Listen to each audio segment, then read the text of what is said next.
बहन और भाइयों नमस्ते।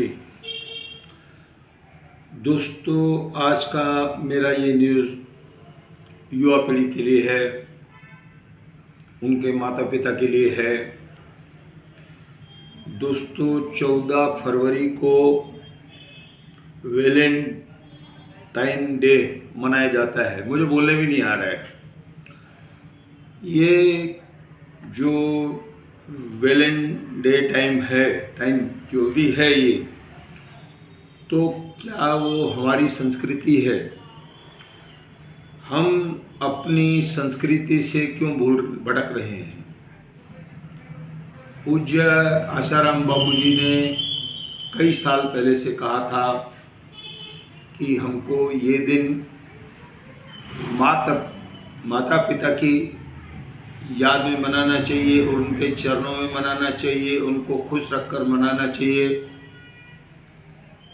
कल भी मैं चालिया साहब पर गया तो पूज्य आसाराम बाबूजी की तरफ से एक गाड़ी घूम रही थी जिसमें यही बातें समझाई जा रही थी कि 14 तारीख को माता पिता दिन मनाइए आप। दोस्तों, ये हमारी संस्कृति नहीं है। फूल भेंट करना, लौ लपाटे रोड पर दिखाना, हमारे यहाँ तो ये जो दिन रोज मनाया जाता है ना, असभ्य हो चुके हैं हम लोग। कहीं पर भी आप जाके देखिए, मेरे को लगता है बहुत सारे लोगों के पास घर बार नहीं है, उनको शिक्षित नहीं किया गया है। मैंने बार बार कहा है कि बगीचे के बाहर ये दिन जो है रोज़ मनाया जाता है, रोज़ केक काटे जाते हैं, लड़कियां लड़कों के गालों पर केक मसलती हैं। ये सब हमारी संस्कृति नहीं है।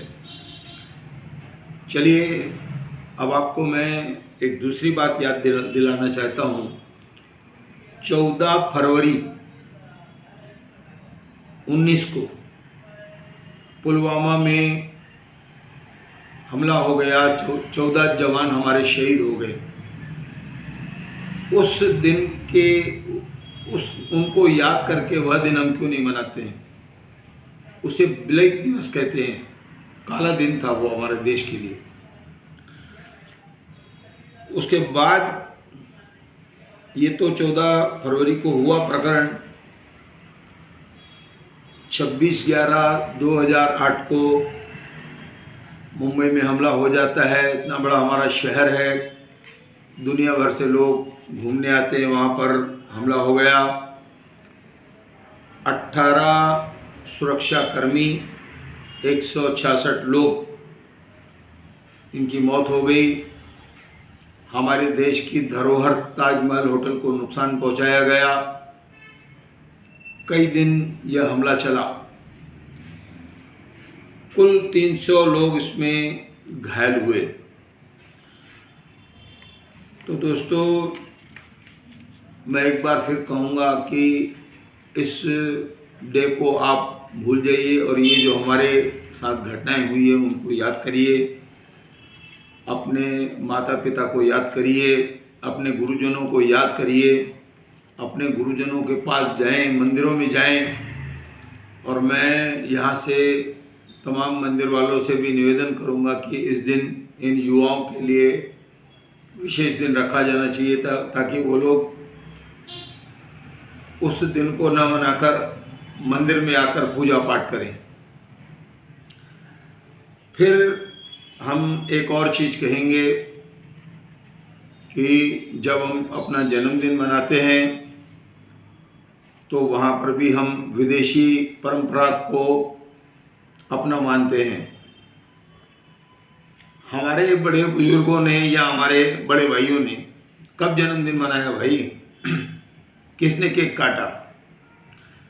आदरणीय अमिताभ साहब ने और जया बच्चन जी ने कहा कि हम लोग केक नहीं काटते हैं। ये हरिवंश राय बच्चन जी ने उनसे कहा था। कुछ कविताएं उन्होंने गाई और एक दूध की मिठाई उन्होंने उसको काटा और वह उन्होंने ग्रहण किया।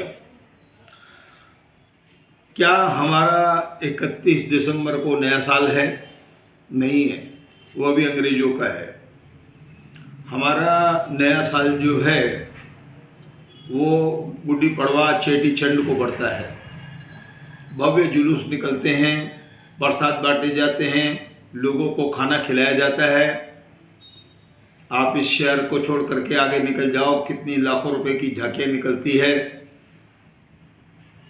पूर्ण रूप से चेटीचंड भगवान झूलेलाल को हम समर्पित हो जाते हैं और उस दिन हम लोग मांस, मच्छी, मदिरा का सेवन नहीं करते हैं। वैसे ये चीज़ों का सेवन करना भी नहीं चाहिए। तो दोस्तों, हमारा जो नया साल है वह चेटीचंड को होता है, उसको आप मनाइए। 31 दिसंबर से हमारा कोई वास्ता नहीं। वैसे तो हिंदू शास्त्र में कई जो अलग अलग लोग हैं वह अपने अपने त्यौहार के अनुसार नया साल मनाते हैं। तो हम लोग भी उसी तरह से चेटीचंड के दिन हमारा नया साल शुरू होता है। मैं आपको एक बात बताऊं, जो हमारे आदरणीय पंडित जी जो भी पंचांग रखते हैं वो गुड्डी पड़वा से शुरू होता है और अगले साल फिर उनको नया पंचांग लेना पड़ता है। तो हमको अपनी संस्कृति अपनानी चाहिए, न कि दूसरों के संस्कृति में जाना चाहिए। एक बार फिर मैं देख करके पढ़ रहा हूँ, वैलेंटाइन डे। दोस्तों, घर में मनाइए इसे। अपने जन्मदिन पर शराब का इस्तेमाल न करें। बहुत सारे लोग गाड़ियाँ दौड़ाते हैं, दीपावली पर ऐसा होता है। नतीजा ये निकलता है कि वो जो त्यौहार है, वो जो खुशी है, वह मातम में बदल जाती है।